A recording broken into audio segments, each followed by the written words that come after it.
네, 오늘 이제 모세와 이스라엘 그 공동체가 이제 미디안 광야에 이르러서 장인 이드로를 만나서 뭐 한 사건이 벌어져서 이제 대화하는 그런 모습인데요. 모세가 이드로와 함께 있을 때 호렙산에 가서 부르심을 받았죠. 근데 떠날 때 기억하세요? 모세가 이드로에게 얘기했습니까? 얘기하지 않았어요. 자세하게 설명하지 않았어요. 모세가 이드로에게 가서 내가 하나님 만났는데 하나님께서 나더러 이스라엘 백성들 구원하러 보내셨다. 그래서 내가 애굽 바로에게 가서 우리 이스라엘 백성들을 보내라고 할 거다. 그렇게 장인에게 얘기하지 않았어요. 왜 그랬을까요? 미친놈이라 그랬겠죠. 자기가 어떻게 바로한테 아무것도 없는 양치기가 바로한테 가가지고서는 무슨 내 백성을 보내라 그런 말 해요. 그러니까 모세가 얘기하지 않았어요. 모세는 자기 그냥 인친척 만나러 갑니다. 그리고서 이스로 그냥 이렇게 대충 정리하고 그냥 애굽 갔다 온 거예요. 그리고 나서 이제 백성들을 데리고 근 200만이라는 숫자를 데리고 이제 미디안 광야에 도착하게 되는 거예요. 근데 보세요. 18장 1절 말씀 한번 보세요. 모세의 장인이며 미디안 제사장인 이드로가 하나님이 모세에게와 자기 백성 이스라엘에게 하신 일 곧 여호와께서 이스라엘을 애굽에서 인도하여 내신 모든 일을 들으니라. 모세 장인 이드로가 모세가 돌려보냈던 그의 아내 십보라와 그의 두 아들을 데리고 왔으니 이렇게 시작하죠. 그러니까 지금 뭘 들은 거예요? 이드로가 아직 모세한테 직접 들은 거 아니에요. 근데 하나님께서 이스라엘 백성과 모세에게 어떤 일을 하셨는지, 애굽에서 어떤 일을 하셨는지, 홍해에서 무슨 일을 하셨는지, 광야를 지나올 때 얼마나 그들을 정말 이렇게 눈동자같이 아끼시면서 만나와 메추라기로 구름 기둥과 불 기둥으로 또 마라에 이르렀을 때는 백성들이 200만이 사막에서 물을 먹어야 하니까 얼마나 끔찍합니까?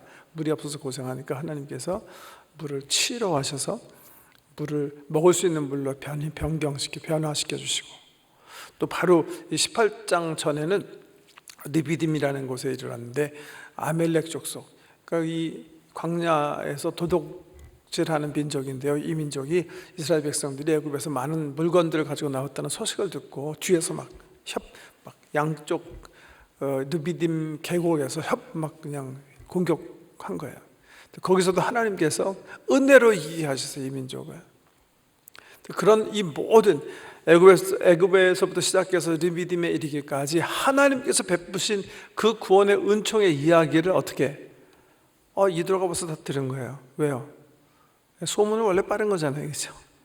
소문은 정말 어떻게 빨리 가는지 모르지만 여기서 일이 터지면 벌써 한국에서 알고 한국에서 일도 우리가 여기서 알고 하는 것처럼 하나님께서 펼치신 놀라운 구원의 이야기를 이드로가 전해 들었어요. 그 이야기를 듣고 모세가 이미 돌려보냈던 아내와 아이 둘을 데리고 모세를 만나러 오는 게 18장의 초엽 기사예요. 그리고 나서 모세가 이드로에게 더 자세하게 얘기해요. 지난 한 달 반 동안 하나님께서 어떤 은혜로 이스라엘 민족과 함께 하셔서 여기 200만이란 되는 엄청난 사람들이 노예로부터 해방돼서 지금 이 광야에 이르게 됐는지 얘기해요. 그때 그렇게 모세가 하나님의 은혜를 간증할 때 18장 10절 말씀 보세요. 이드로가 이르되 여호와를 찬송하리로다. 너희를 애굽 사람의 손에서와 바로의 손에서 건져내시고 백성을 애굽 사람의 손 아래에서 건지셨도다.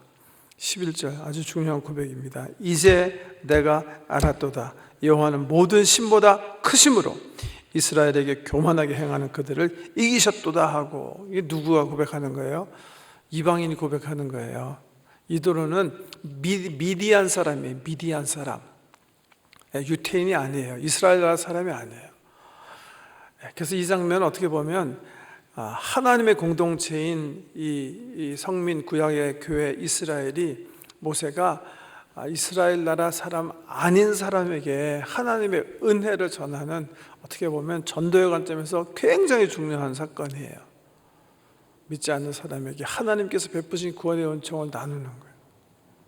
그랬을 때 믿지 않는 사람인 미디안 제사장 이드로가 하나님을 송축하면서 맞아, 내가 여태까지 섬기던 하나님은 별거 아니었어. 그런 신들은 그렇게 중요한 게 아니었어. 여호와 하나님이야말로 내가 섬겨야 할 하나님이야. 그 하나님은 신 중에 신이야. 주 가운데 주야. 이렇게 고백하는 거예요. 근데 이 고백은 사실은 왜 중요하냐면요, 이 전체 이 출애굽기 역사에 보면 이제 19장 딱 펴보세요. 19장 1절.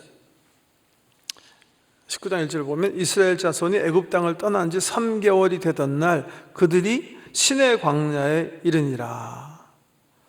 시내 광야에 이르러서 거기서 거기서 이제 텐트 쳐요. 그리고 그 앞에 있는 시내산에 하나님께 모세가 올라가요. 그 시내산에 올라가서 모세가 뭘 받아오죠? 십계명과 율법을 받아오는 거예요. 하나님의 백성이 어떻게 살아야 되는가 받아와요. 보세요. 전체 이 출애굽기의 맥락에서 보면 율법은 언제 주어진 거예요?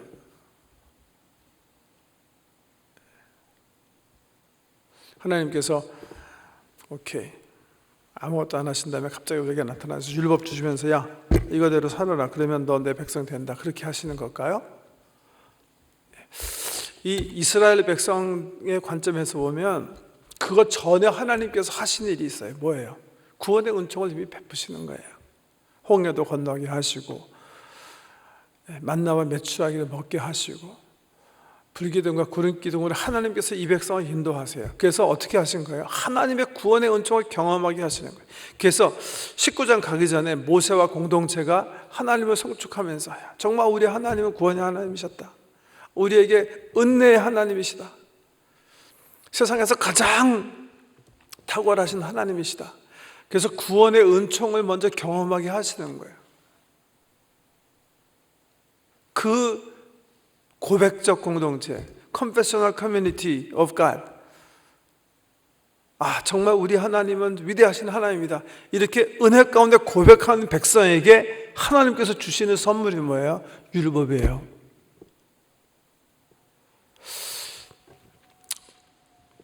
갈라디아서를 읽어보면 바울 선생님께서 복음으로 시작했다가 율법주의로 망하게 된 갈라디아 교회를 향해서 막 율법이 얼마나 은혜에 비해서는 우리를 하나님께로 인도하는 관점에서 연약한 매개체인지 아주 그냥 강한 어조로 얘기하셨어요. 그래서 갈라디아서를 읽어보면 율법 이거는 아무것도 아닌 까비시. 우리에게 전혀 쓸데없는 것이다. 그렇게 생각하실 수가 있으세요. 그래서 갈라디아서가 가끔가다 사람들에게 좀 오해를 불러일으킨다 그렇게 생각을 하는데, 구약을 이렇게 살펴보면 율법은 우리로 하여금 그냥 죄를 깨닫게 하기 위해서 하나님께서 주신 게 아니라 어떻게 보면 하나님의 은혜를 받은 백성이 어떻게 그 후에 살아나가야 되는가, 무엇을 하면서 살아나가야 되는가, 하나님의 백성이 살아가야 할 아주 중요한 지침이 그 속에 있는 거예요. 그래서 하나님께서 홍해도 건너게 하시고 광야에서 하나님의 은혜를 마음껏 누리게 하시고 정말 백성들의 가슴 속에 우리 여호와 하나님 정말 우리가 섬겨야 할 하나님이구나, 그렇게 은혜를 다 경험하게 하신 다음에 일단 이 은혜의 공동체를 이렇게 형성하시게 한 다음에 그 다음에 하나님께서 이렇게 너희가 이렇게 살아라, 이렇게 예배해라, 이런 법은 기본적으로 서로 지켜라, 이렇게 하시는 게 율법이에요. 율법. 그러니까 율법은 이렇게 갈라디아에서 바울 선생님께서 우리에게 말씀하신 것처럼 굉장히 이렇게 아주 그냥 부정적인 기능만 있는 게 아니라 하나님을 알게 된 하나님의 백성이 어떻게 살아가야 하는지 일러주는 아주 굉장히 긍정적인 기능이 있다는 사실도 좀 특별히 출애굽기의 관점에서 좀 이렇게 우리가 붙잡고 가야 되겠어요. 그게 어떤 이 전체 출애굽기 어떤 그 스트럭처 속에, 구조 속에 이렇게 담긴 메시지다 이렇게 생각해요. 자, 어떻게든 이 이드로와 모세가 이제 그 여호와 하나님에 대해서 이스라엘 공동체를 통해서 역사하신 하나님을 보고 가슴 깊이 느끼는 거예요. 이스라엘 백성이 가슴 깊이 느껴요. 감사함으로. 그리고 지금 시내산에 이르렀어요. 맞아, 저 미디안 광야에 이르렀어요. 신광야에 아직 오지 않고 미디안 광야에 도착했어요. 근데 하나님의 은혜를 우리가 누리면 일상적인 삶의 모든 문제가 다 해결이 됩니까? 그럴까요?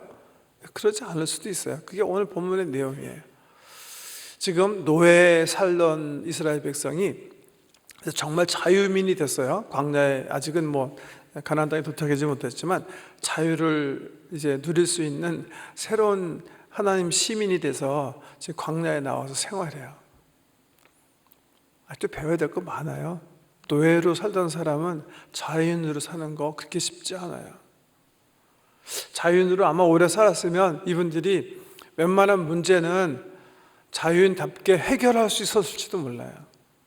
근데 아직 이분들은 어떻게 보면 나쁜 말로 이 노예 근성이 많아서 자기 일을 스스로 책임지는 데 있어서 그렇게 탁월한 사람들이 아니었을 거예요. 많은 삶의 문제들을 해결하지 못하고 계속 얼로 가져와요. 모세에게 가져와요. 모세한테 해결해달라. 네가 지도자니까 너가 하나님이랑 좀 친한 것 같으니까 너가 다 해결해달라. 다 가져오는 거예요. 이드로가 보니까 미디안 광야에서 텐트 치면서 사는 이 200만 이스라엘 무리떼를 보니까 모세가 뭐 도무지 감당할 수 없게 사람들이 밀려오는 거예요. 사람들이 모세 앞에 쭉 줄 서가지고서는 올바로 재판해 줄 것을 기다리는 거예요. 뭐 이 저스티스, 이 정의의 관점에서 오늘 패시지는 굉장히 중요합니다. 우리 출애굽한 사건을 보면 하나님의 백성이 불의를 당하는 것을 보시고 간섭하기 시작해서 이 백성을 구원해내시잖아요. 하나님에게 있어서 정의는 굉장히 중요한 거예요. 공의 굉장히 중요한 거예요. 그러니까 이스라엘 백성이, 하나님의 백성들이 광야에 나왔지만 그 의롭게 사는 게 굉장히 중요하고 사회적으로는 공의가 세워지는 게 굉장히 중요한 거예요. 근데 그 공의가 노예 생활하던 사람들에 의해서 이 올바로 세우지 않고 혼란이 있었던 거죠. 그 문제, 이 정의의 문제, 공의의 문제를 사람들이 모세에게 딱 하는데 너무 사건이 많고 너무 다뤄야 될 사건이 많아가지고서는 모세가 혼자 막 감당하느라고 막 낑낑낑낑 매는 거죠. 그 모습을 이드로 장인이 보고 어드바이스 하는 게 오늘 본문의 내용이에요. 그 어드바이스 뭐 굉장히 심플한 거 아닙니까? 어떻게 보면 그죠? 우리 모든 사람들이 그냥 상식으로 지금은 그냥 알고 있는 그런 거예요. 그럼 뭐 하라는 거죠? 혼자 일을 하려고 하지 말고 위임을 할 줄 알아야 된다 이거예요. 우리가 보통 지도력을 얘기할 때 스티븐 코비가 책을 한 15년 전에 써가지고서는 굉장히 유명한 프린시플들을 이렇게 소개한 적이 있지 않습니까? 효율적인 사람들의 7가지 습관. 각 분야에서 굉장히 효율적으로 일을 처리한 분들을 삶을 산 사람들을 이렇게 살펴보니까 7가지 공통점이 있다는 거예요. 그 중에 중요한 것 중에 하나가 뭐예요? 그분이 얘기한 거, 이거 바로 이거예요. 위임형이라는 거예요. 그 혼자서 일을 하는 사람들이 아니라 항상 각 분야에서 아주 효율적으로 삶을 산 사람들을 보면 시너지를 창출해내는 팀 오리엔티드 리더십이다. 스티븐 코비까지 가지 않더라도 어디서든지 일반 사회에서든지 어느 공동체에서든지 얘기할 수 있는 배울 수 있는 그런 교훈입니다. 보통 그런 말 많이 하죠. 한 사람의 능력은 그 사람이 동원할 수 있는 사람의 숫자와 비례한다 그렇게 얘기하지 않습니까? 그래서 한 사람의 어떤 능력을 판단할 때 예를 들면 이제 원동현 박사의 이야기를 하면 원동현 박사는 한 5가지로 이렇게 한 사람의 능력 5가지를 봐야 된다. 하나는 체력, 하나는 지력, IQ, 하나는 감성력, 관계력 얘기하는 게 지금 얼마나 다른 사람과 함께 얘기하면서 시너지를 창출해낼 수 있는가 이 감성력이에요. 그 다음에 영역, 모세는 영역에 뛰어난 사람이죠, 그죠? 살인죄를 비록 범했지만 다시 자기를 추스려서 80세에 다시 자기를 다시 이렇게 런하게 할 수 있는 탁월한 영역을 가진. 그 그다음에는 뭐죠? 자기 개발력, 계속해서 발전해 나가는 그런 디시플린. 이 5가지가 그 한 사람의 능력이다 이렇게 얘기하거든요. 뭐 5가지 중에 중요하지 않은 건 한 개도 없어요. 한 개만 무너지면 나머지 4개가 같이 무너지게 돼 있는 게 원칙이거든요. 아무리 천재적이고 아무리 건강에 좋더라도 솔로는 솔로예요. 다른 사람과 일할 수 없다면. 그러니까 보통 우리가 저는 이제 우리 젊은이들이나 우리 성도님들이 이렇게 추천서 써달라, 추천서 써달라. 그러면 그 사람 내가 보는 게 있어요, 보는 게. 그래서 제가 꼭 쓰는 게 있어요. 뭐예요? 팀워커다. 이 사람은 더 팀 세팅에서 다른 사람과 일할 때 더 엑셀런트한 리더십이 나타나는 사람이다. 자주 써줘요, 자주. 젊은이들 짭짭 잘 잡으라고. 굉장히 중요하게 그쪽에서 볼 때는요. 일하러 들어왔는데 이거 뭐 혼자서만 살라고 그럼 그 사람은 아무리 머리가 좋은 그 다른 능력이 탁월하더라도 자기 개발력이 뛰어나더라도 이 사람은 프로덕티비티 면에서 별거 아니거든요. 성공 못 하거든요. 지력도 물론 줘야 되죠, 그죠? 좋은 거는 이렇게 다 밸런싱 돼야 돼요. 늘 말씀드리지만 지력과 체력이 좋지만 운동을 열심히 안 해서 체력을 관리하지 않으셔갖고 허리가 망가져갖고 앉아있지 못하면 그것도 아웃이에요. 체력도 좋고 감성력도 좋고 지력도 뛰어난데 갑자기 엄청난 사건이 터져가지고 돈을 다 잊어버렸어요. 큰 사고 쳤어요. 이거 안 되겠다, 죽어야 되겠다. 옥상 갖고 점프하는 그런 사람도 아무 소용없는 거예요. 암만 잘 나가서라도 하루아침에 큰 사건이 벌어졌을 때 난 이제 죽어야 되겠다. 난 더 이상 살 가치가 없다. 그 영역이 중요한 거예요, 영역. 그러면서도 계속해서 뒤처지지 않고 미래를 향해서 계속 자기 발전시켜 나가는 디시플린과 뭐라 그러죠? 자기 발전시킬 수 있는 능력을 가지고 있는 그 5가지가 다 중요하다. 원동현 박사님 정말 옳은 것 같아요. 네. 오늘 관점에서 보면 이제 모세 이렇게 바라다 보잖아요. 제 생각에 영역도 뛰어난 사람이고 체력도 대단한 것 같죠. 왜냐하면 120세까지 광야에서 끄떡없이 백성들을 리드하는 지력도 탁월한 것 같고요. 자기 개발력도 글쎄 어느 면에서는 있었다고 본다면 이분은 관계력의 관점에서는 그렇게 탁월하지 않았던 것 같아요. 최소한도 기본적인 상식을 갖추지 않았던 것 같죠. 혼자서 일하려는 수정하는 거예요. 그래서 먼저 이드로가 가서 이제 얘기하는 거예요. 이드로의 어드바이즈를 조언을 살펴보기 전에 한 가지 좀 중요한 거 그래도 좀 이렇게 신학적으로 좀 이렇게 살펴봐야 되는 걸 보세요. 지금 모세는 우리 기독교 공동체를 리프레젠트하기도 하고 또 그 안에 리더예요. 근데 어드바이즈는 어디서 오는 거죠? 넌 크리스천 커뮤니티에서 오는 거예요. 여러분, 하나님의 지혜는요 성경책 안에만 다 있는 거 아니에요.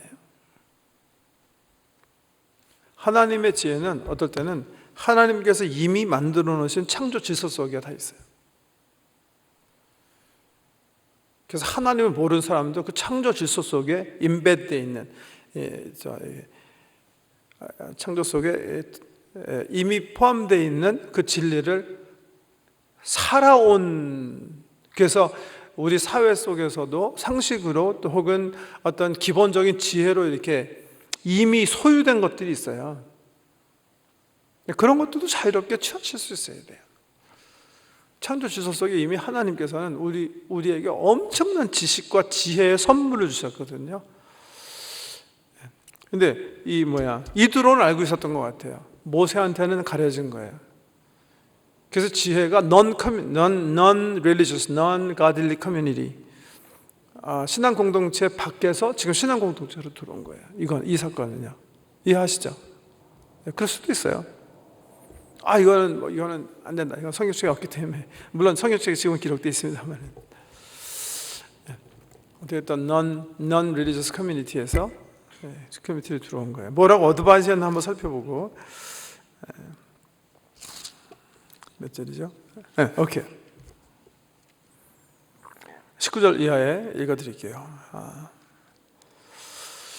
이제 내 말을 들으라. 내가 네게 방침을 가르치리니 하나님이 너와 함께 계실지로다. 너는 하나님 앞에서 그 백성을 위하여 그 사건들을 하나님께 가져오며 그들에게 율례와 법도를 가르쳐서 마땅히 갈 길과 할 일을 그들에게 보이고, 너는 또 온 백성 가운데서 능력 있는 사람들 곧 하나님을 두려워하며 진실하며 불의한 이익을 미워하는 자를 살펴서 백성 위에 세워 천부장과 백부장과 50부장과 10부장을 삼아 그들이 때를 따라 백성을 재판하게 하라. 큰 일은 모두 내게 가져갈 것이요 적은 일은 모두 그들이 스스로 재판할 것이니 그리하면 그들이 너와 함께 담당할 것인즉 일이 내게 쉬우리라. 굉장히 많이 얘기했어요. 짧은 것 같지만 아주 중요한 원칙들을 이들은 정말 현명한 것 같아요. 여기 보면 4-5가지 이렇게 더 한 7개 정도 이렇게 얘기한 것 같은데요. 첫 번째는 모세가 모세는 너는 뭘 해라? 공동체를 대표해서 하나님 앞에 서는 일을 해라. 너는 하나님께 공동체 문제를 네가 하나님께 가지고 나가고, 또 공동체에게 말씀하시는 하나님의 뜻을 분별하는 일은 내가 해라. 한 가지 하라고 그랬고, 두 번째 하려고 하는 일은 뭐예요? 20절에 나오죠. 그들에게 율례와 법도를 가르치며, 공동체를 하나님의 뜻대로 살도록 하나님의 길대로 행하도록 가르치는 일을 네가 해라. 그 2가지 일단 얘기했고요. 세 번째는 얘기한 건 뭐죠? 또 너는 온 백성 가운데서 능력 있는 사람들 곧 하나님을 두려워하며 진실하며 불의한 이익을 미워하는 자를 살펴서 백성 위에 세워라. 사람 세우는 일을 해라. 구체적인 일들은 네가 결정하지 말고 너보다 더 능력이 있는 사람들을 택해서 그 사람들이 해결해라. 그러니까 모세가 해야 할 일은 기본적으로 제일 처음 이제 이드로가 생각할 때 모세가 해야 한다고 생각하는 거, 또 하지 말아야 한다고 생각하는 거, 이런 것들을 이제 지금 나열하는 건데요. 모세는 뭐 하라고 그랬냐면 백성들을 대표해서 하나님을 만나는 일, 그거 네가 해라. 하나님의 뜻을 받고 백성들에게 전하는 일, 그거 네가 해야 할. 하나님과 백성 사이에 그 미디에이터죠. 그 뭐라 그러죠? 그 중보자라고 표현해야 되나요? 그 중간 역할을 하는 리에이저는 네가 해라. 그 다음에 백성들이 올바로 살 수 있도록 하나님 뜻대로 살아갈 수 있도록 돕는 가르치는 일을 내가 해라.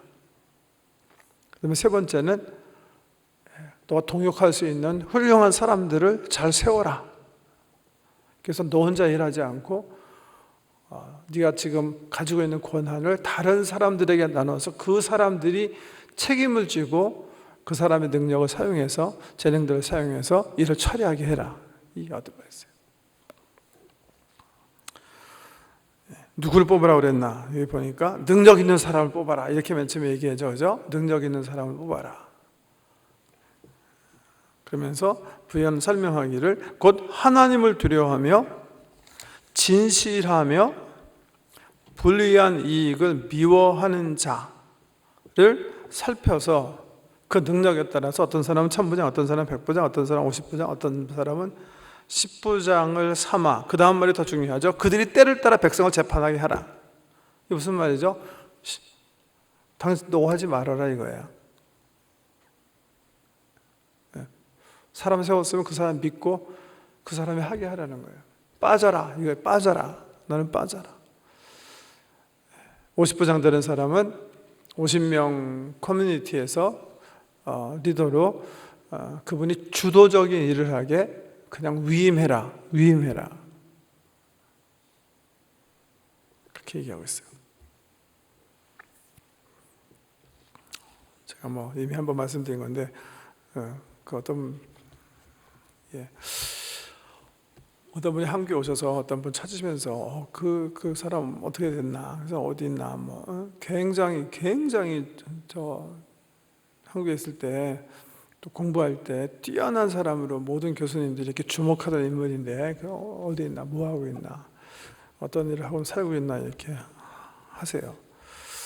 제가 그분 알고 있기 때문에 좀 말씀을 같이 나눌 시간이 있었는데, 그 교수님들 생각하기에, 그 어른들이 생각하기에 자기네가 이 사람 젊었을 때 봤던 것보다 이분의 어떤 리더십이나 영향력이 굉장히 막 그 실망스럽다고 판단하시는 거예요. 이분들이 자기들 생각하기엔 훨씬 더 영향력이 있고 많은 일들 감당할 수 있는 인재인데 왜 그럴까 막 의아해하시는 거예요. 한국에서 온 분들이. 저는 모든 일을 남의 일이니까 다 알 수 있다고 생각하진 않지만, 제가 그 어른들이 이렇게 의아해 하실 때 제 마음속에 그냥 드는 생각이 하나 있었어요. 이 어른들이 지금 그 어른들이 사랑했던 그분이, 기도했던 그분이 혼자만 일하는 독불 장군이라는 걸 모르셨구나. 탁월한 사람이거든요. 근데 그런 사람이 있어요. 혼자만 일해야 탁월한 사람이 있어요. 그런 분들은 마일리지가 길지 못해요, 여러분. 혼자 실력이 있어서 100걸음 가는 것보다 100사람과 3걸음 가는 게 300걸음 가는 거예요. 그만큼 팀워크는 굉장히 중요한 거예요. 위임은 엄청나게 중요한 거예요. 모세가 이제 그걸 못하니까요.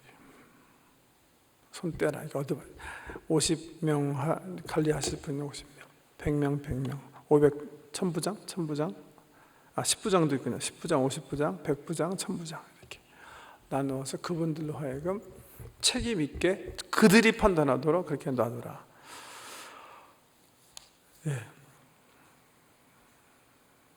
23절에 보면 소위 이제 퀄리피케이션이 있어요. 내가 만약 이 일을 하고 하나님께서도 내게 허락하시면, 이드로가 이제 좀 전에 여호와 하나님께서 하신을 보고 신앙적인 발언을 이때 합니다. 내가 세상 지혜를 너에게 가르쳤는데 이 지혜를 하나님께서도 기뻐하시면 내가 편안하게 정치할 수 있을 것이다. 그렇게 축복하는 거예요. 그 말 듣고 모세가 즉시 실행에 옮겼다. 그게 오늘 주시는 본문 말씀의 내용입니다.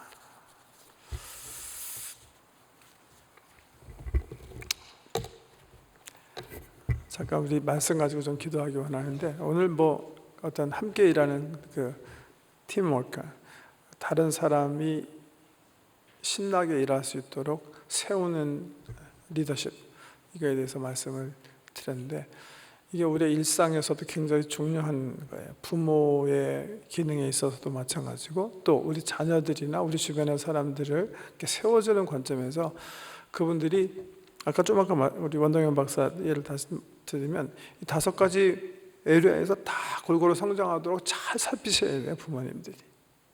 원동현 박사는 교육학자예요. 달란트 혁명이라는 책에서 그 얘기를 했는데, 우리 자녀들도 마찬가지고 우리 주변에 함께 사는 significant 한 person들도 마찬가지예요. 5가지가 잘 블렌딩돼서 잘 발전할 수 있도록 우리가 최선을 다해서 그 삶의 어떤 그분들의 라이프 이렇게 서포트하는 관점에서 중요한 것들이에요. 그러니까 우리 늘 이제 비평적인 관점에서 얘기하지만, 너무나 그냥 공부만 애들 그냥 달달 볶아갖고 그냥 지적 능력만 또 공부만 잘하게 해도 그렇게 바람직한 교육이라고 볼 수가 없어요. 공부도 잘해야 되지만 감성력도 뛰어나게, 친화력도 뛰어나게 해줘야 더 멋진 리더로 성장할 수 있고요. 그런 거 하면 축구도 열심히 하게 하고 체력도 든든하게 하고, 축구가 아니라 체력도 든든하게, 그 다음에 또 그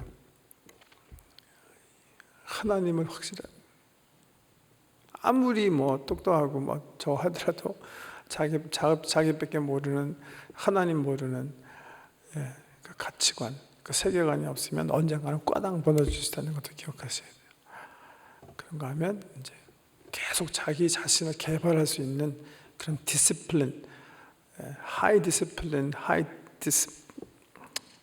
높은 자긍심과 근면성을 가진 사람으로 키워내야 된다. 근데 그렇게 하는 방법이 뭔지 아세요?